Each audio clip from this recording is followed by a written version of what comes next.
knocking them down to say briefing is not good. That's no good debate technique, and it's simply spurious. Some call that the straw man argument. A straw man argument means you build up a man made of straw and then you attack him instead of attacking the real argument. So I'd say he's bordering, this author, whom I haven't named, and I don't want to because I don't want to appear to be attacking the author. I'm not. I'm only responding to what he's written in the JCR. That's all I'm doing. I don't know him personally. Not attacking the person. He could be the nicest guy on earth, and I'm going to assume he is until I find out otherwise, which I don't expect to. So, some long phrases may end up being just as rare. No. I try to phrase common things. For example, the phrase 2A. I think I'm basically the one who has popularized you need to phrase 2A. Comes up practically every single day, as well as in A, with A. And few court reporters phrased it until I began teaching it in seminars, and now a lot of them are. And I'll bet those stroker outer theories never taught 2A. Maybe if they do, it's a recent addition. Let's continue. Some briefs may be more difficult to get our fingers around than the full-length steno that was replaced. Now that is a normal reaction from someone who hasn't heard me teach. You would look at a complicated brief and say, that's hard to do, and then reject it. But what they don't realize is coming to that brief took a lot of thought, and an easier method could not have been thought of. And usually a complicated brief, it takes the place of 3 or more strokes. At least 3 or 4 strokes or more. And so you've got to keep in mind that if it's 3 or 4 strokes you would have written, you have the time, okay? You have the time to write that you would have taken 3 or 4 strokes. So therefore it's easy to write that brief because you have time to take extra time to write it. Whereas the other person's going chick, chick, chick, chick, or chick, chick, chick, chick, chick. And believe me, they're not going much faster than that. And so while they're going chick, chick, chick, chick, chick, I'm going, got it. And very easy.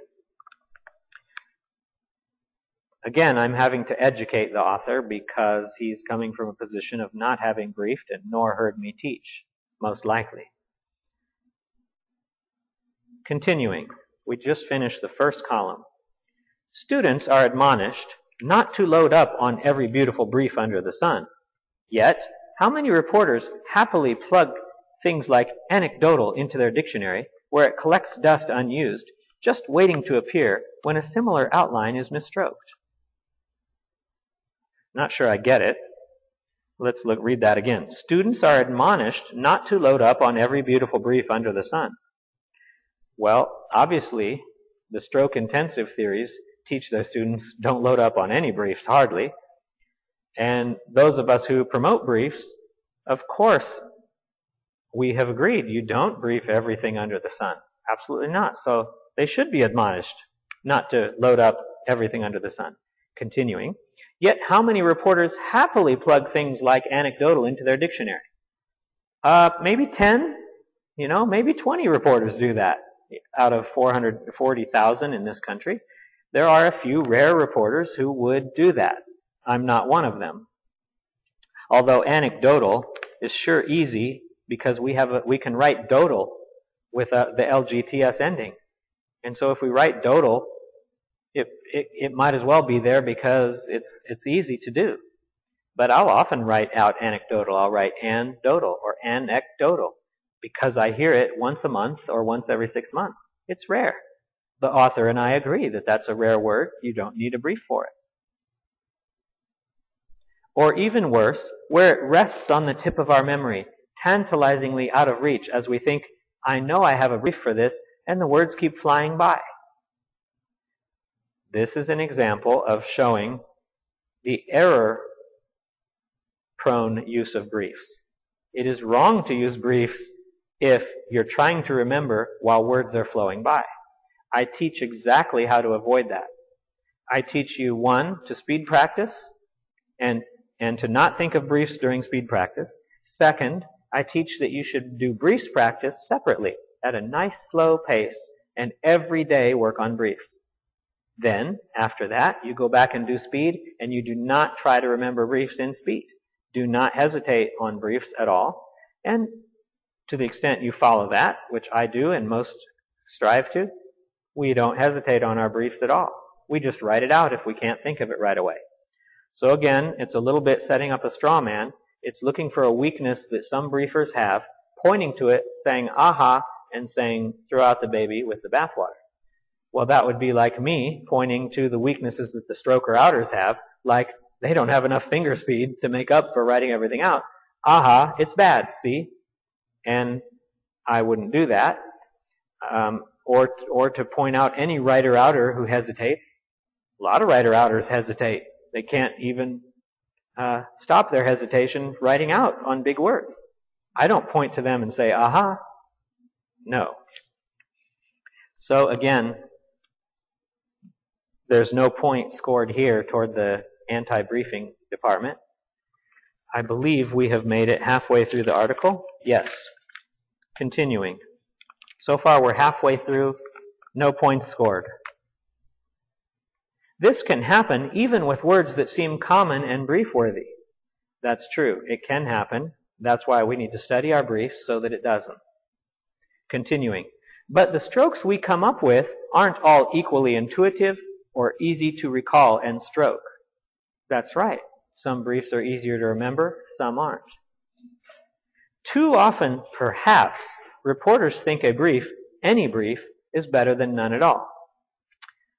I would suggest that any brief that you learn and memorize is better than none at all. But if you're not going to memorize the brief, then it's not better than none at all. And we already discussed that point earlier when you said, Mr. Author, it's not usually debated that a brief is useless if it takes longer to remember or cleanly write than just writing it out. So we've already discussed that point, that if you can't remember the brief, it's useless. So now you're mentioning it a second time with this. Too often, perhaps, reporters think a brief, any brief, is better than none at all. That's saying the same thing. If you hesitate with the brief when you're taking a test, it's not worth it. Absolutely. That's why we don't hesitate when we take tests. If there's any hesitation at all, you write it out. So far, okay, continuing with the article. This is nothing new to Anita Paul, a well-known real-time trader and presenter. Okay? The author brings up the first of 2 people that he's going to use to bolster his points. He uses 2 experts and quotes them to bolster his point that briefing is briefing better, Mythbusters. He's apparently trying to show briefing is not better. So this is nothing new to Anita Paul, a well-known real-time trainer and presenter. I will here say that Anita Paul has probably given more seminars to more different reporters than anyone in history. And she is one of the nicest people you'll ever meet. She's very outgoing. She's widely known to be very motivational and giving good and interesting seminars. My understanding is that her expertise, or what she teaches in her seminars, is mostly real time.